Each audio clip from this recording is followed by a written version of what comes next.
नमस्कार, आप सभी का कहानी अनबॉक्स पर मैं हूँ मीशू। आज मैं आप लोगों के लिए लेकर आई हूँ मुंशी प्रेमचंद की कहानी बेटों वाली विधवा। तो आइए सुनते हैं कहानी बेटों वाली विधवा। पंडित अयोध्यानाथ का देहांत हुआ तो सबने कहा, ईश्वर आदमी को ऐसी ही मौत दे। 4 जवान बेटे थे, एक लड़की। 3 लड़कों के विवाह हो चुके थे, केवल लड़की कुंवारी थी।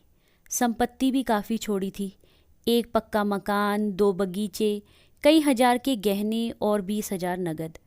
विधवा फूलमती को शौक तो हुआ और कई दिन तक बेहाल पड़ी रही, लेकिन जवान बेटों को सामने देखकर उसे ढांढस हुआ। चारों लड़के एक से एक सुशील, बहुएं एक से बढ़कर एक आज्ञाकारिणी। जब वह रात को लेटती तो चारों बारी बारी से उसके पांव दबाती। वह स्नान करके उठती तो उसकी साड़ी छांटती। सारा घर उसके इशारों पर चलता था। बड़ा लड़का कामता एक दफ्तर में 50 रुपये पर नौकर था। छोटा उमानाथ डॉक्टरी पास कर चुका था और कहीं औषधालय खोलने की फिक्र में था। तीसरा दयानाथ बीए में फेल हो गया था और पत्रिकाओं में लेख लिख लिख कर कुछ ना कुछ कमा लेता था। चौथा सीतानाथ चारों में सबसे कुशाग्र बुद्धि और होनहार था और अब की साल बीए प्रथम श्रेणी में पास करके एमए की तैयारी में लगा हुआ था। किसी लड़के में वह दुर्व्यसन, वह छैलापन, वह लुटाऊपन न था जो माता पिता को जलाता और कुल मर्यादा को डुबोता है। फूलमती घर की मालकिन थी, जो कि कुंजिया बड़ी बहू के पास रहती थी। बुढ़िया में वह अधिकार प्रेम न था जो वृद्धजनों को कटु और कलहशील बना दिया करता है, किंतु उसकी इच्छा के बिना कोई बालक मिठाई तक न मांग सकता था। संध्या हो गई थी। पंडित को मरे आज 12वां दिन था। कल 13वीं है, ब्रह्मभोज होगा। बिरादरी के लोग निमंत्रित होंगे, उसी की तैयारियां हो रही थी। फूलमती अपनी कोठरी में बैठी देख रही थी। पल्लीदार बोरे में आटा लाकर रख रहे हैं, घी के टीन आ रहे हैं, साग भाजी के टोकरे, शक्कर की बोरियां, दही के मटके चले आ रहे हैं। महापात्र के लिए दान की चीज़ें लाई गई, बर्तन, कपड़े, पलंग, बिछावन, छाते, जूते, छड़ियाँ, लालटेनें आदि। किंतु फूलमती को कोई चीज़ नहीं दिखाई गई। नियमानुसार ये सब सामान उसके पास आने चाहिए थे। वह प्रत्येक वस्तु को देखती, उसे पसंद करती, उसकी मात्रा में कमी बेशी का फैसला करती, तब इन चीज़ों को भंडारे में रखा जाता। क्यों उसे दिखाने और उसकी राय लेने की जरूरत नहीं समझी गई? अच्छा, वह आटा 3 ही बोरा क्यों आया? उसने तो 5 बोरों के लिए कहा था। घी भी 5 ही कनस्तर आए, उसने तो 10 कनस्तर मंगवाए थे। इसी तरह साग भाजी, शक्कर, दही आदि में भी कमी की गई होगी। किसने उसके हुक्म में हस्तक्षेप किया? जब उसने एक बात तय कर दी थी, तब किसे उसको घटाने बढ़ाने का अधिकार है? आज 40 वर्षों से घर के प्रत्येक मामले में फूलमती की बात सर्वमान्य थी। उसने 100 कहा तो 100 खर्च किए गए, 1 कहा तो 1। किसी ने मीन मेख ना की। यहाँ तक कि पंडित अयोध्यानाथ भी उसकी इच्छा के विरुद्ध कुछ ना करते थे। पर आज उसकी आंखों के सामने प्रत्यक्ष रूप से उसके हुक्म की उपेक्षा की जा रही है। इसे वह कैसे स्वीकार कर सकती थी? कुछ देर तो वह जब्त किए बैठी रही, पर अंत में ना रहा गया। स्वायत्त शासन उसका स्वभाव हो गया था। वह क्रोध में भरी हुई आई और कामतानाथ से बोली, क्या आटा 3 ही बोरे लाए? मैंने तो 5 बोरों के लिए कहा था और घी भी 5 ही टीन मंगवाए। तुम्हें याद है मैंने 10 कनस्तर कहा था। कियाफत को मैं बुरा नहीं समझती, लेकिन जिसने यह कुआं खोदा उसी की आत्मा पानी को तरसे, यह कितनी लज्जा की बात है। कामतानाथ ने क्षमा याचना ना की, अपनी भूल भी स्वीकार ना की, लज्जित भी नहीं हुआ। 1 मिनट तो विद्रोही भाव से खड़ा रहा, फिर बोला, हम लोगों की सलाह 3 ही बोरों की हुई और 3 बोरों के लिए 5 टीन घी काफ़ी था। इसी हिसाब से और चीज़ें भी कम कर दी गई हैं। फूलमती उग्र होकर बोली, किसकी राय से आटा कम किया गया? कामतानाथ बोला, हम लोगों की राय से। तो मेरी राय कोई चीज़ नहीं है? फूलमती ने पूछा। हाँ, क्यों नहीं, लेकिन अपना हानि लाभ तो हम समझते हैं, कामतानाथ ने कहा। फूलमती हक्की बक्की होकर उसका मुंह ताकने लगी। इस वाक्य का आशय उसकी समझ में न आया। अपना हानि लाभ? अपने घर में हानि लाभ की जिम्मेदार वह आप है। दूसरों को, चाहे वे उसके पेट के जन्मे पुत्र ही क्यों ना हो, उसके कामों में हस्तक्षेप करने का क्या अधिकार? यह लौंडा तो इस ढिठाई से जवाब दे रहा है मानो घर उसी का है, उसी ने मर मर के गृहस्थी जोड़ी है। मैं तो गैर हूँ, जरा इसकी हेकड़ी तो देखो। फूलमती ने तमतमाए हुए मुख से कहा, मेरी हानि लाभ के जिम्मेदार तुम नहीं हो। मुझे अख्तियार है, जो उचित समझूं वह करूं। अभी जाकर 2 बोरे आटा और 5 टीन घी और लाओ, और आगे के लिए खबरदार जो किसी ने मेरी बात काटी। अपने विचार में उसने काफ़ी तंबीह कर दी थी। शायद इतनी कठोरता अनावश्यक थी। उसे अपनी उग्रता पर खेद हुआ। लड़के ही तो हैं, समझे होंगे कुछ किफ़ायत करनी चाहिए। मुझसे इसीलिए ना पूछा होगा कि अम्मा तो खुद हर एक काम में किफ़ायत करती है। अगर इन्हें मालूम होता कि इस काम में मैं किफ़ायत पसंद ना करूँगी तो कभी इन्हें मेरी उपेक्षा करने का साहस ना होता।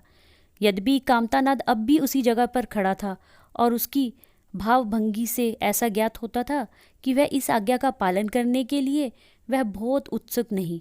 पर फूलमती निश्चित होकर अपनी कोठरी में चली गई। इतनी तंबीह पर भी किसी को अवज्ञा करने की सामर्थ्य हो सकती है, इसकी संभावना का ध्यान भी उसे ना आया। पर जो जो समय बीतने लगा उस पर यह हकीकत खुलने लगी कि इस घर में अब उसकी वह हैसियत नहीं रही जो 10-12 दिन पहले थी। संबंधियों के यहाँ से नेवते में शक्कर, मिठाई, दही, अचार आदि आ रहे थे। बड़ी बहू इन वस्तुओं को स्वामिनी भाव से संभाल संभाल कर रख रही थी। कोई भी उससे पूछने नहीं आता। बिरादरी के लोग जो कुछ पूछते हैं कामतानाथ से या बड़ी बहू से। कामतानाथ कहाँ का बड़ा इंतजामकार है, रात दिन भंग पिए पड़ा रहता है, किसी तरह रो धोकर दफ्तर चला जाता है। उसमें भी महीने में 15 नागों से कम नहीं होते। वह तो कहो साहब पंडित जी का लिहाज करता है, नहीं अब तक कभी का निकाल देता।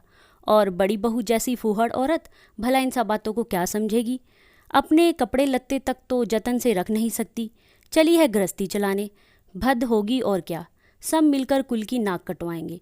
वक्त पर कोई ना कोई चीज़ कम हो जाएगी। इन कामों के लिए बड़ा अनुभव चाहिए। कोई चीज़ तो इतनी बन जाएगी कि मारी मारी फिरेगी, कोई चीज़ इतनी कम बनेगी कि किसी के पत्तल पर पहुँचेगी, किसी पर नहीं। आखिर इन सब को हो क्या गया है। अच्छा, बहू तिजोरी क्यों खोल रही है?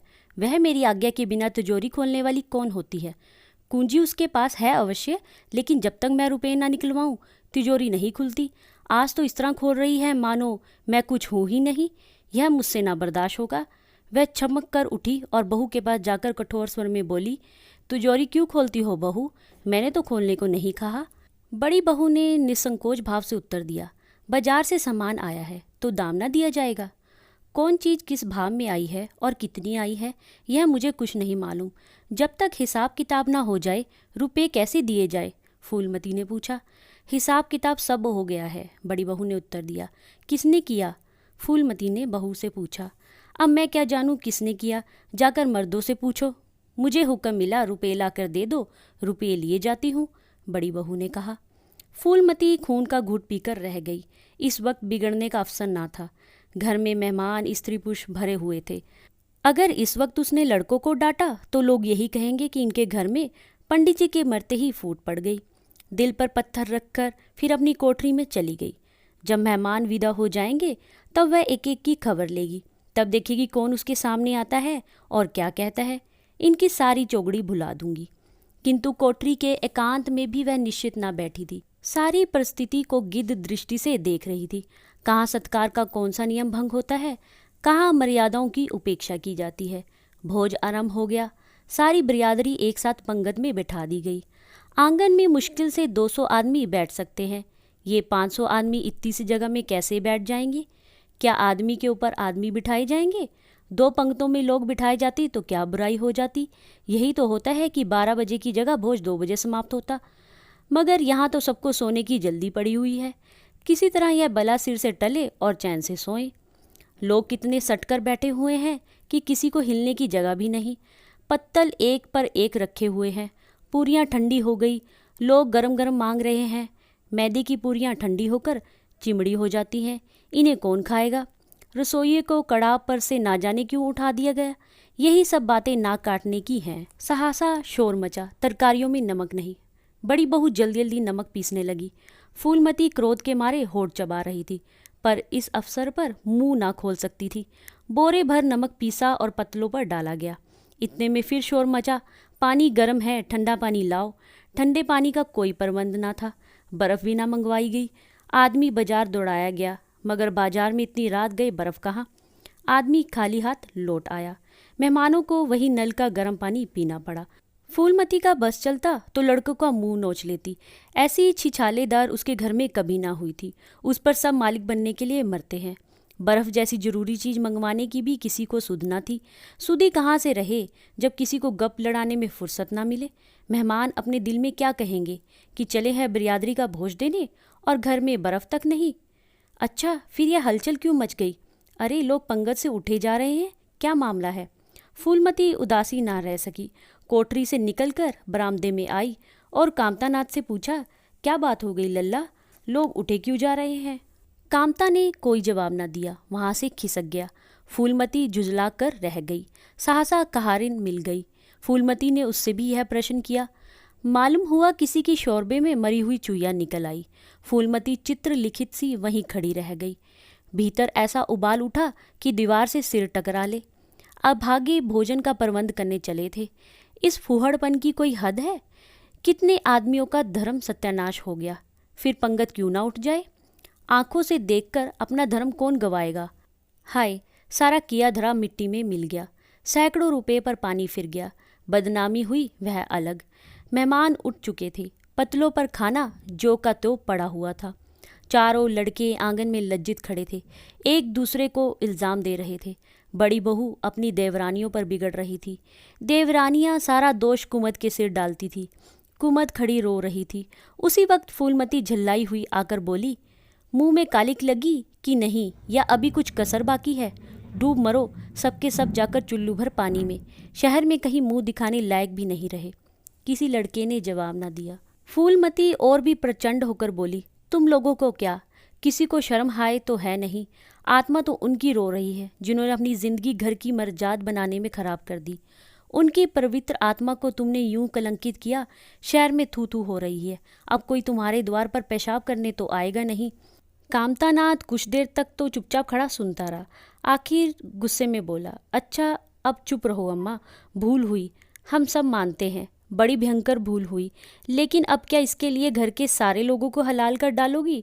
सभी से भूल होती है, आदमी पछता कर रह जाता है, किसी की जान थोड़े ना ली जाती है। बड़ी बहू ने अपनी सफाई दी। हम क्या जानते थे कि बीबी कुमुद से इतना सा काम भी ना होगा। इन्हें चाहिए था कि देखकर तरकारी कढ़ाई में डालती, टोकरी उठाकर कढ़ाई में डाल दी, हमारा क्या दोष? कामतानाथ ने पत्नी को डांटा, इसमें ना कुमुद का कसूर है, ना तुम्हारा, ना मेरा, संयोग की बात है। बदनामी भाग में लिखी थी वह हुई। इतने बड़े भोज में एक एक मुट्ठी तरकारी कड़ाम में नहीं डाली जाती, टोकरे के टोकरे उड़ेल दिए जाते हैं। कभी कभी ऐसी दुर्घटना होती है, पर इसमें कैसी जग हंसाई और कैसी नाक कटाई। तुम तो जले पे नमक छिड़कती हो माँ। फूलमती ने दांत पीसकर कहा, शर्म तो आती नहीं, उल्टे ऐसी बातें करते हो। कामतानाथ ने निसंकोच होकर कहा, शर्माऊं क्यों, किसी की चोरी की है? चीनी में चींटी और आटे में घुन यह नहीं देखे जाते? पहले हमारी निगाह ना पड़ी, बस यही बात बिगड़ गई। नहीं चुपके से चूया निकाल कर फेंक देते, किसी को खबर भी ना होती। फूलमती ने चकित होकर कहा, क्या कहता है, मरी चूया खिलाकर सबका धर्म बिगाड़ देता? कामता हंसकर बोला, क्या पुराने जमाने की बातें करती हो अम्मा, इन बातों से धर्म नहीं जाता है। यह धर्मात्मा लोग जो पत्तल पर से उठ गए हैं, इनमें से कौन है जो भेड़ बकरी का मांस ना खाता हो? तालाब के कछुए और घोगे तक किसी से बचते नहीं, जरा सी चुईया में क्या रखा था। फूलमती को ऐसा प्रतीत हुआ कि अब प्रलय आने में बहुत देर नहीं है।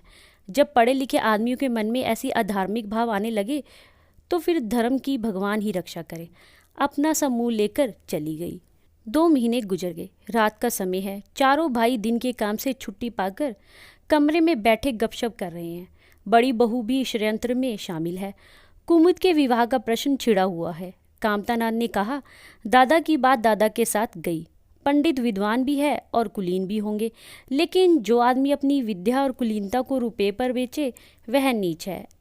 ऐसे नीच आदमी के लड़के से हम कुमुद का विवाह मुफ्त में भी ना करेंगे। 5,000 तो दूर की बात है, उसे बताओ बेकार और किसी दूसरे वर्ग की तलाश करो। हमारे पास कुल 20,000 ही तो हैं। एक एक के हिस्से में 5-5 हजार आते हैं। 5,000 दहेज में दे दे और 5,000 नेक निछावर बाजे गाजे में उड़ा दे तो फिर हमारे पास बचेगा ही क्या? उमानाथ बोला, मुझे अपनी दवाइयों की दुकान खोलने के लिए कम से कम 5,000 की ज़रूरत है। मैं अपने हिस्से में से 1 पाई भी नहीं दे सकता। फिर खुलते ही आमदनी थोड़े ना होगी, कम से कम साल भर घर से खाना पड़ेगा। दयानाथ एक समाचार पत्र देख रहा था। आंखों से ऐनक उतारते हुए बोला, मेरा विचार भी एक पत्र निकालने का है। प्रेस और पत्र में कम से कम 10,000 का कैपिटल चाहिए। 5,000 मेरे रहे होंगे तो कोई ना कोई साझेदार भी मिल जाएगा। पत्रों में लेख लिखकर मेरा गुजारा नहीं हो सकता। कामतानाथ ने सिर हिलाते हुए कहा, अजी राम भजो, मुफ्त में कोई लेख छपता नहीं, रुपए कौन देता है? दयानाथ ने प्रतिवाद किया, नहीं, यह बात तो नहीं है। मैं तो कहीं भी बिना पेशगी पुरस्कार लिए नहीं लिखता। कामता ने जैसे अपने शब्द वापस लिए, तुम्हारी बात मैं नहीं करता भाई, तुम तो थोड़ा बहुत मार लेते हो, लेकिन सबको तो नहीं मिलता। बड़ी बहू ने कहा, कन्या भाग्यवान हो तो गरीब के घर में भी सुखी रह सकती है, अभागी हो तो राजा के घर में भी रोएगी। यह सब नसीबों का खेल है। कामतानाथ ने अपनी स्त्री की ओर प्रशंसा भाव से देखकर कहा, फिर इसी साल हमें सीता का विवाह भी तो करना है। सीतानाथ सबसे छोटा था। सिर झुकाए भाइयों की स्वार्थभरी बातें सुन सुनकर कुछ कहने के लिए उतावला हो रहा था। अपना नाम सुनते ही बोला, मेरे विवाह की आप लोग चिंता ना करें। मैं जब तक किसी धंधे में ना लग जाऊंगा विवाह का नाम भी ना लूंगा। और सच पूछिए तो मैं विवाह करना ही नहीं चाहता। देश को इस समय बालकों की जरूरत नहीं, काम करने वालों की जरूरत है। मेरे हिस्से के रुपए आप कुमुद के विवाह में खर्च कर दे। सारी बातें तय हो जाने के बाद यह अच्छा नहीं है कि हम पंडित मुरारीलाल से रिश्ता तोड़ दें। उमा ने ऊंचे स्वर में कहा, 10,000 कहाँ से आएंगे? सीता ने डरते हुए कहा, मैं तो अपने हिस्से के रुपए देने को कहता हूँ, और शेष मुरारीलाल से कहा जाए कि दहेज में कुछ कमी कर दे। वे इतने स्वार्थी नहीं है कि ऐसे अवसर पर भी तैयार ना हो। अगर वह 3,000 में संतुष्ट हो जाएं तो 5,000 में विवाह हो सकता है। उमा ने कामतानाथ से कहा, सुनते हैं भाई साहब इसकी बातें? दयानाथ बोल उठा, तो इसमें आप लोगों का क्या नुकसान है? मुझे तो इस बात से खुशी हो रही है कि भला हम में से कोई तो त्याग करने योग्य है। इन्हें अभी पैसे की जरूरत नहीं है, सरकार से वजीफा पाते ही हैं। पास होने पर कहीं ना कहीं जगह मिल जाएगी। हम लोगों की हालत तो ऐसी नहीं है। कामतानाथ ने दूरदर्शिता का परिचय दिया। नुकसान की एक ही कही, हम में से एक को कष्ट हो तो क्या और लोग बैठे देखेंगे? यह अभी लड़के हैं, इन्हें क्या मालूम समय पर 1 रुपया 1 लाख का काम करता है। कौन जानता है कल इन्हें विदेश जाकर पढ़ने के लिए सरकारी वजीफा मिल जाए या सिविल सर्विस में आ जाए। उस वक्त सफ़र की तैयारियों में 4-5 हज़ार लग जाएंगे। तब किसके सामने हाथ फैलाते फिरेंगे? मैं यह नहीं चाहता कि दहेज के पीछे इनकी ज़िंदगी नष्ट हो जाए। इस तर्क ने सीतानाथ को भी तोड़ लिया। सीतानाथ बोला, हाँ, यदि ऐसा हुआ तो बेशक मुझे रुपए की ज़रूरत होगी। क्या ऐसा होना असंभव है? कामतानाथ ने पूछा। असंभव तो मैं नहीं समझता, लेकिन कठिन अवश्य है। वजीफे उन्हें मिलते हैं जिनके पास सिफारिशें होती हैं। मुझे कौन पूछता है? सीतानाथ ने उत्तर दिया। कभी कभी सिफारिशें धरी रह जाती हैं और बिना सिफारिश वाले बाजी मार ले जाते हैं। कामतानाथ ने कहा, तो आप जैसा उचित समझे। मुझे यहाँ तक मंजूर है कि चाहे मैं विलायत ना जाऊँ पर कुमुद अच्छे घर जाए। सीतानाथ ने कहा। कामतानाथ ने निष्ठा भाव से कहा, अच्छा घर दहेज देने से नहीं मिलता भैया। जैसे तुम्हारी भाभी ने कहा, यह नसीबों का खेल है। मैं तो चाहता हूँ कि मुरारीलाल को जवाब दे दिया जाए और कोई ऐसा घर खोजा जाए जो थोड़े में राजी हो जाए। इस विवाह में मैं 1,000 से ज़्यादा नहीं खर्च कर सकता। पंडित दीनदयाल कैसे हैं? उमा ने प्रसन्न होकर कहा, बहुत अच्छे, MA BA ना सही, यजमानों से अच्छी आमदनी है। दयानाथ ने आपत्ति की, अम्मा से भी पूछ तो लेना चाहिए। कामतानाथ को इसकी कोई ज़रूरत ना मालूम हुई। बोले, उनकी तो जैसे बुद्धि ही भ्रष्ट हो गई। वही पुराने युग की बातें मुरारीलाल के नाम पर उधार खाए बैठी हैं। यह नहीं समझती कि वह जमाना नहीं रहा। उनको तो बस कुमुद मुरारी पंडित के घर जाइए, चाहे हम लोग तबाह हो जाएं। उमा ने एक शंका के बारे में बताया, अम्मा अपने सब गहने कुमुद को दे देंगी, देख लेना। कामतानाथ का स्वार्थ नीति से विद्रोह ना कर सका। बोले, गहनों पर उनका पूरा अधिकार है, यह उनका स्त्री धन है, जिसे चाहे दे सकती हैं। उमा ने कहा, स्त्री धन है तो क्या वह उसे लुटा देंगी? आखिर वह भी तो दादा की ही कमाई है। किसी की कमाई हो, स्त्री धन पर उनका पूरा अधिकार है। यह कानूनी गोरख धंधे हैं। 20,000 में तो 4 हिस्सेदार हों और 10,000 के गहने अम्मा के पास रह जाएं। देख लेना, इन्हीं के बल पर वह कुमुद का विवाह मुरारी पंडित के घर करेंगी। उमानाथ इतनी बड़ी रकम को इतनी आसानी से नहीं छोड़ सकता। वह कपट नीति में कुशल है। कोई कौशल रचकर माता से सारे गहने ले लेगा। उस वक्त तक कुमुद के विवाह की चर्चा करके फूलमती को भड़काना उचित नहीं। कामता नाथ ने सिर हिलाकर कहा, भाई मैं इन चालों को पसंद नहीं करता। उमानाथ ने कहा, गहने 10,000 से कम के ना होंगे। कामता अविचलित स्वर में बोले, कितने के ही हों, मैं अनीति में हाथ नहीं डालना चाहता। उमानाथ बोला, तो आप अलग बैठिए, हाँ बीच में भांजी ना मारिएगा। मैं अलग रहूँगा और तुम सीता? अलग रहूँगा। लेकिन जब दयानाथ से यही प्रश्न किया गया तो वह उमानाथ से सहयोग करने को तैयार हो गया। 10,000 में से 2,500 तो उसके होंगे ही। इतनी बड़ी रकम के लिए यदि वह कुछ कौशल भी करना पड़े तो अच्छा है। फूलमती रात को भोजन करके लेटी थी कि उमा और दया उसके पास जाकर बैठ गए। दोनों ऐसा मुंह बनाए हुए थे मानो कोई भारी मुसीबत आ पड़ी है। फूलमती ने दुखी होकर पूछा, तुम दोनों घबराए हुए मालूम होते हो। उमा ने सिर खुजलाते हुए कहा, समाचार पत्रों में लेख लिखना बड़ा ही खतरनाक काम है अम्मा। कितना ही बचकर लिखो लेकिन कहीं ना कहीं पकड़ हो ही जाती है।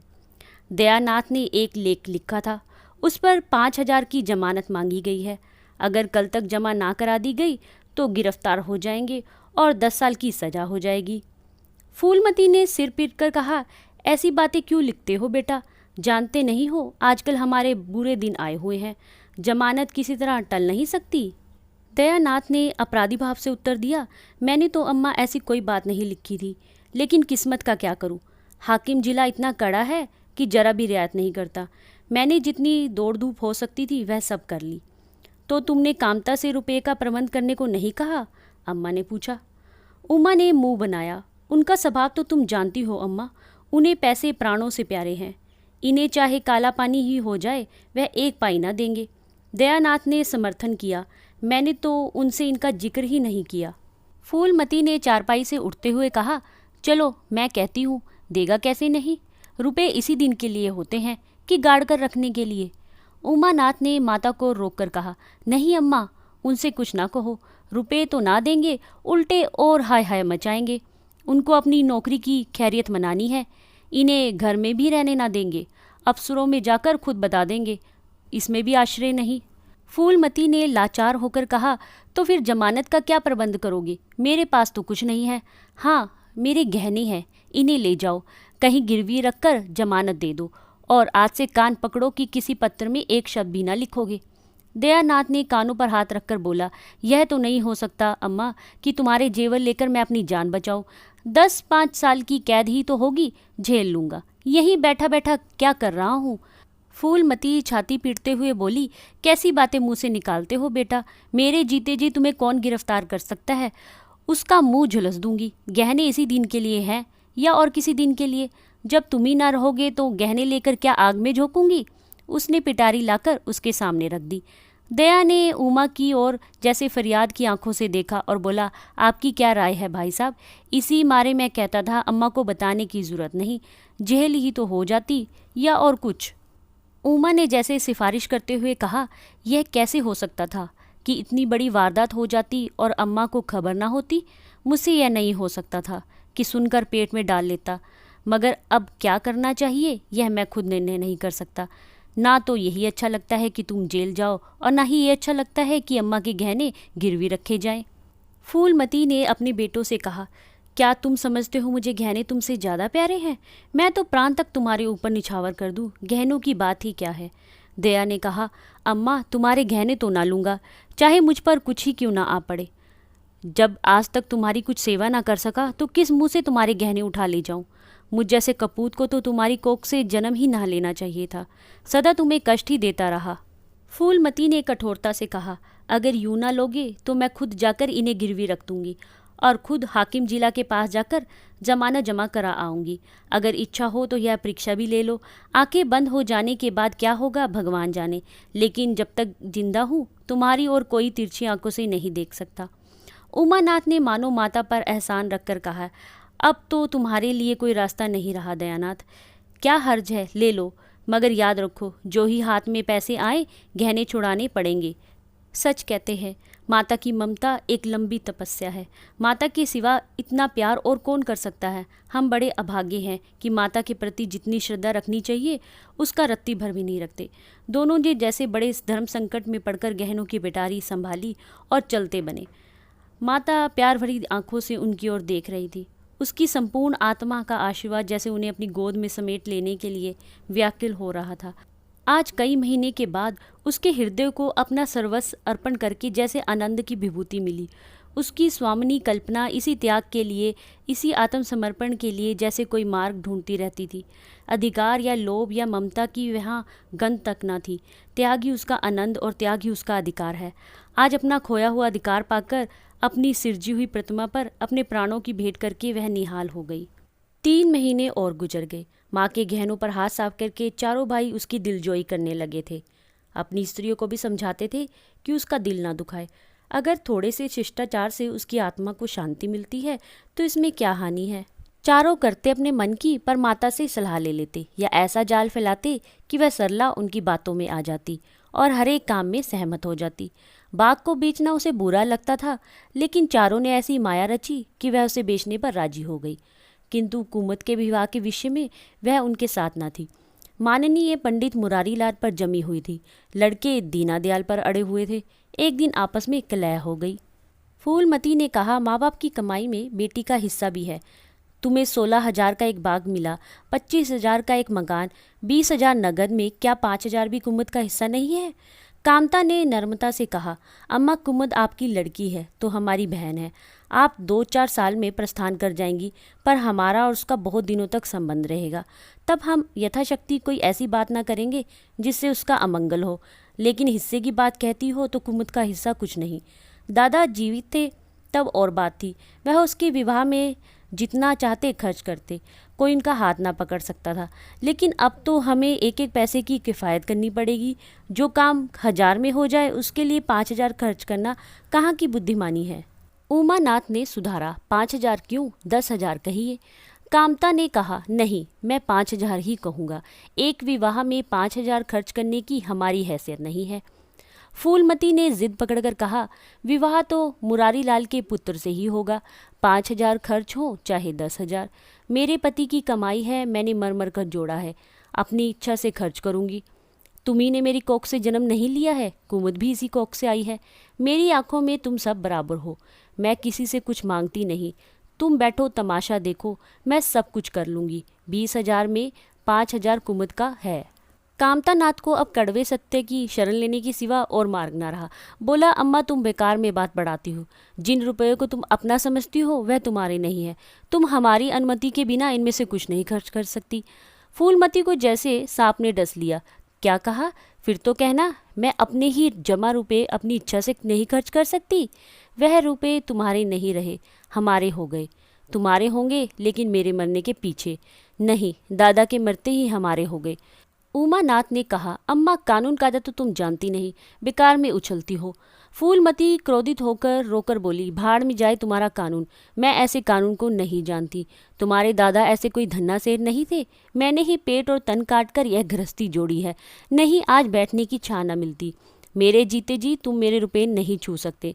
मैंने 3 भाइयों की विवाह में 10-10 हजार खर्च किए हैं, वही मैं कुमुद की विवाह में भी खर्च करूंगी। कामतानाथ भी गर्म पड़ा, आपको कुछ भी खर्च करने का अधिकार नहीं है। उमानाथ ने बड़े भाई को डांटा, आप खामखा अम्मा के मुंह लगते हैं भाई साहब। मुरारीलाल को पत्र लिख दीजिए कि तुम्हारे यहाँ कुमुद का विवाह ना होगा। बस छुट्टी हुई। कायदा कानून तो जानती नहीं, व्यर्थ की बहस करती हैं। फूलमती ने संयमित स्वर में कहा, अच्छा क्या कानून है, जरा मैं भी सुनूं। उमा ने कहा, कानून यही है कि बाप के मरने के बाद जायदाद बेटों की हो जाती है, माँ का हक केवल रोटी कपड़े का है। फूलमती ने तड़प कर पूछा, किसने यह कानून बनाया है? उमा शांत स्थिर स्वर में बोला, हमारे ऋषियों ने, महाराज मुनि ने, और किसने? फूलमती एक क्षण अवाक रहकर आहत कंठ से बोली, तो इस घर में मैं तुम्हारे टुकड़ों पर पड़ी हूँ? उमानाथ ने न्यायाधीश बनते हुए कहा, तुम जैसा समझो। फूलमती की संपूर्ण आत्मा मानो इस ब्रजपात से चित्कार करने लगी। उसके मुंह से जलती हुई चिंगारियों की भांति यह शब्द निकल पड़े, मैंने घर बनाया, मैंने संपत्ति जोड़ी, मैंने तुम्हें जन्म दिया पाला, और आज मैं इस घर में गैर हूँ। मनु का यही कानून है और तुम उसी कानून पर चलना चाहते हो। अच्छी बात है, अपना घर लो, मुझे तुम्हारी आश्रिता बनकर रहना स्वीकार नहीं।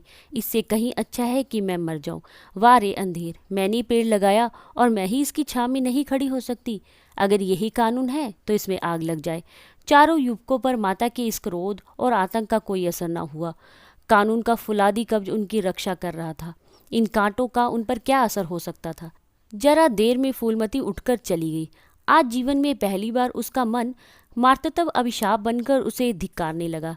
जिस मार्ततव को उसने जीवन की विभूति समझा था, जिसके चरणों पर वह सदैव अपनी समस्त अभिलाषाओं और कामनाओं को अर्पित करके अपने आप को धन्य मानती थी, वही मार्ततव आज उसे अग्निकुंड सा जान पड़ा, जिसमें उसका जीवन जलकर भस्म हो गया। संध्या हो गई थी। द्वार पर नीम का वृक्ष सिर झुकाए खड़ा था, मानो संसार की गति पर शुद्ध हो रहा हो। अस्ताचल की ओर प्रकाश और जीवन का देवता फूलमती की मार्ततव की ही भांति अपनी चिंता में जल रहा था। फूलमती अपने कमरे में जाकर लेटी तो उसे मालूम हुआ उसकी कमर टूट गई है। पति के मरते ही अपने पेट के लड़के उसके शत्रु हो जाएंगे, ऐसा उसने सपने में भी ना सोचा था। जिन लड़कों को उसने अपना हृदय रक्त पिला पिलाकर पाला, वही आज उसके हृदय पर यूं आघात कर रहे हैं। अब वह घर उसे कांटों की सेज हो रहा था। जहाँ उसकी कुछ कदर नहीं, कुछ गिनती नहीं, वहाँ अनाथों की भांति पड़ी रोटियां खाए, यह उसकी अभिमानी प्रकृति के लिए असहाय था। पर उपाय ही क्या था। वह लड़कों से अलग होकर रहे भी तो नाक किसकी कटेगी। संसार उसे थूके तो क्या और लड़कों को थूके तो क्या, बदनामी तो उसी की है। दुनिया तो यही कहेगी कि 4 जवान बेटे के होते हुए बुढ़िया अलग पड़ी हुई मजदूरी करके पेट पाल रही है। जिन्हें उसने हमेशा नीच समझा, वही उस पर हंसेंगे। नहीं, वह अपमान इस अनादर से कहीं ज़्यादा खतरनाक था। अब अपना और घर का पर्दा ढके रहने में ही अच्छा है। हाँ, अब उसे अपने को नई परिस्थितियों के अनुकूल बनाना पड़ेगा। समय बदल गया है। अब तक स्वामिनी बनकर रही, अब लौंडी बनकर रहना पड़ेगा। ईश्वर की यही इच्छा है। अपने बेटों की बातें और लातें गैरों की बातों और लातों की अपेक्षा फिर भी गनीमत है। वह बड़ी देर तक मुंह ढांपे अपनी दशा पर रोती रही। सारी रात इसी आत्म वेदना में कट गई। शरद का प्रभाव डरता डरता उषा की गोद से निकला, जैसे कोई कैदी छिपकर जेल से भाग आया हो। फूलमती अपने नियम के विरुद्ध आज तड़के ही उठी। रात भर में उसका मानसिक परिवर्तन हो चुका था।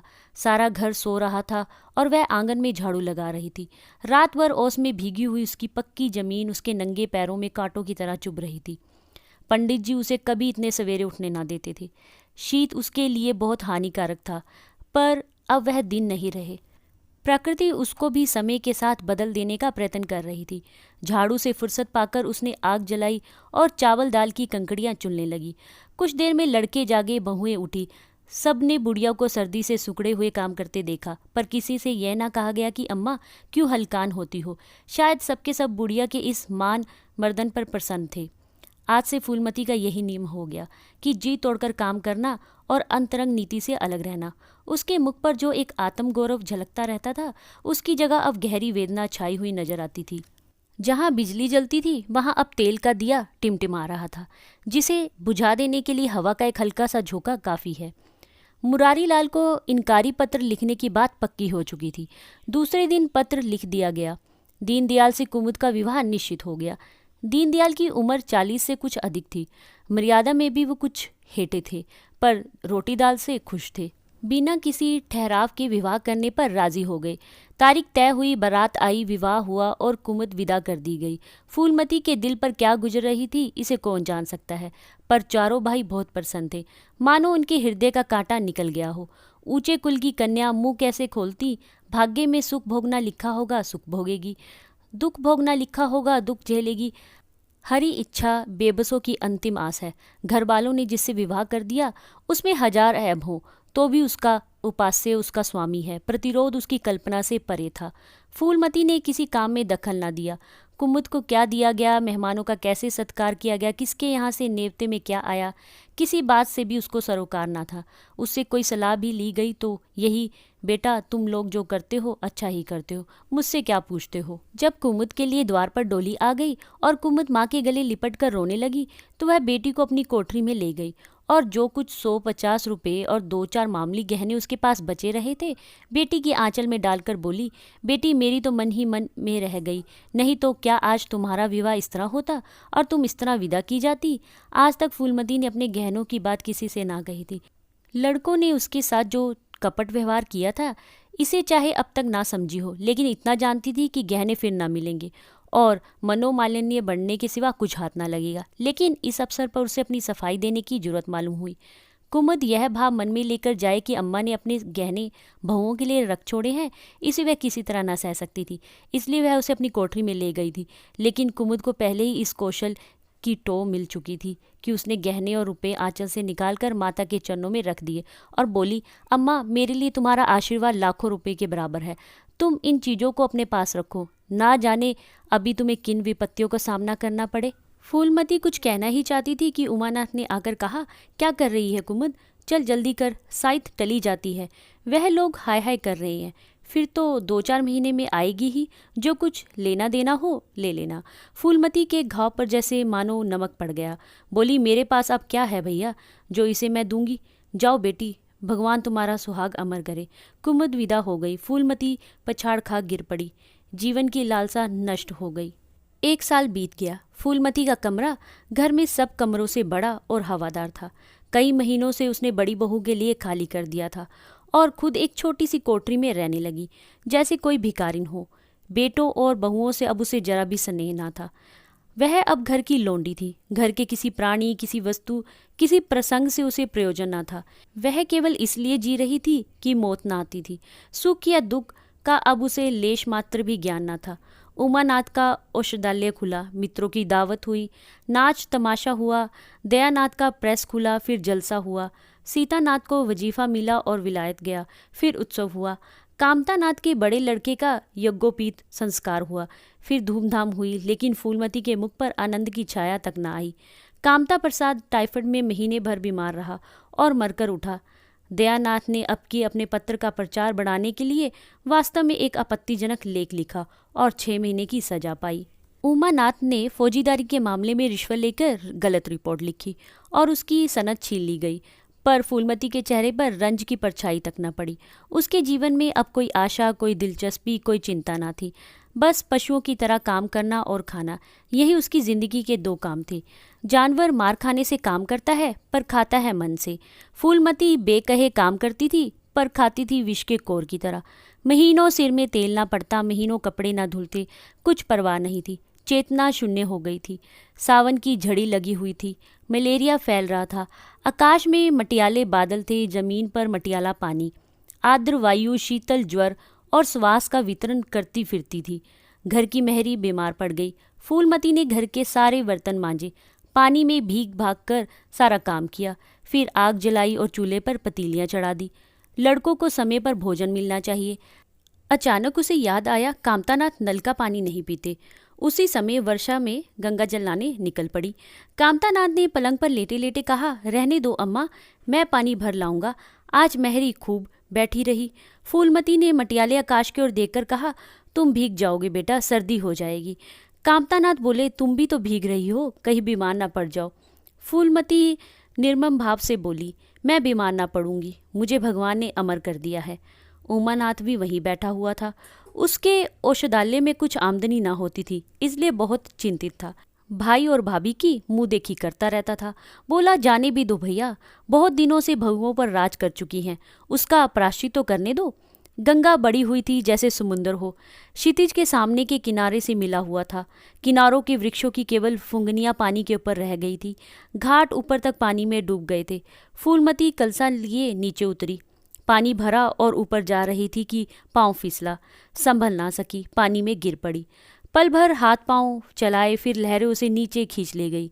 किनारों पर 2-4 पंडे चिल्लाए, अरे दौड़ो, बुढ़िया डूब जाती है। 2-4 आदमी दौड़े भी, लेकिन फूलमती लहरों में समा गई थी, उन बल खाती हुई लहरों में जिन्हें देखकर ही हृदय कांप उठता था। एक ने पूछा, यह बुढ़िया कौन थी?